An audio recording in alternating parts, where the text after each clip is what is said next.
Today I am going to be dealing with some ignorant boobs who call themselves students, who obviously do not know their constitutional freedoms protected in school. They do know of the First Amendment and their freedom of speech, but what they do not know is how that is restricted beyond the schoolhouse gates. And that is where I come in, to teach them of the wrongs that they commit every day. I just have a serious... Oh, here come those hooligans now. I suppose it is time for me to get to work. I finally finished my campaign poster.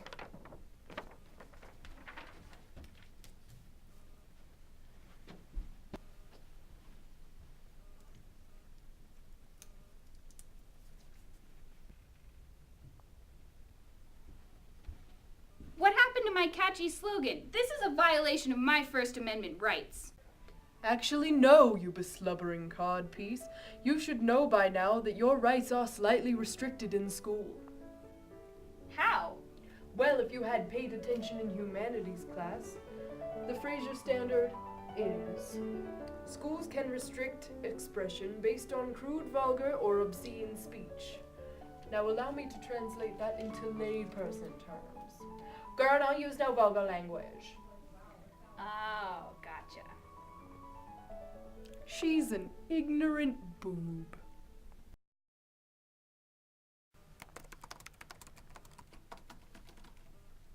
I'm done with my anti-religion op-ed article. Now for a title. Aha! Religion. Brainwashing people since the beginning of civilization. Now it's ready to be published in our student newspaper.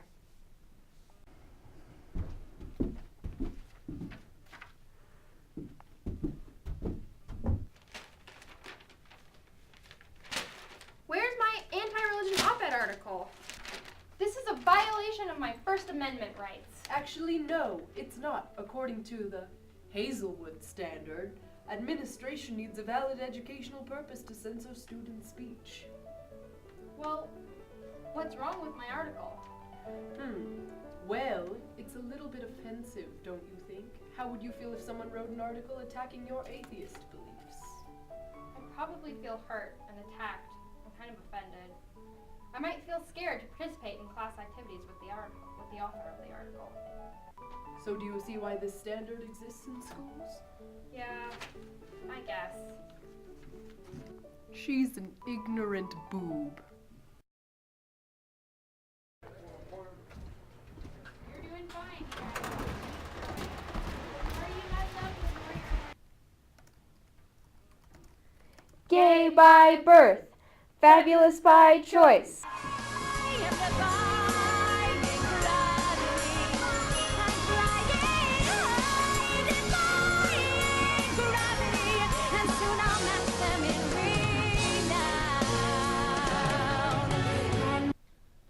Get out!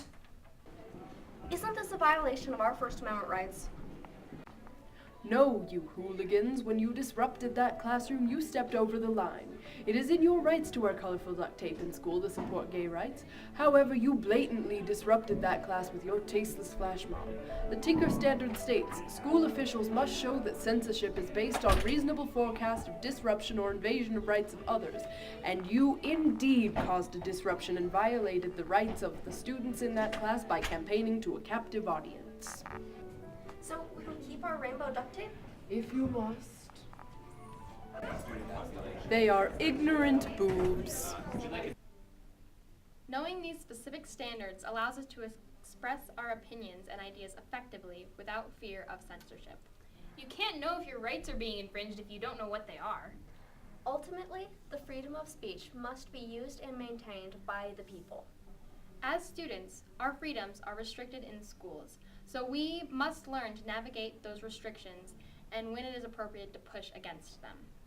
And as citizens of the United States, it is our responsibility to defend our right to express our views.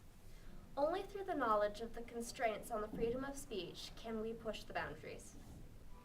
They are semi-educated boobs.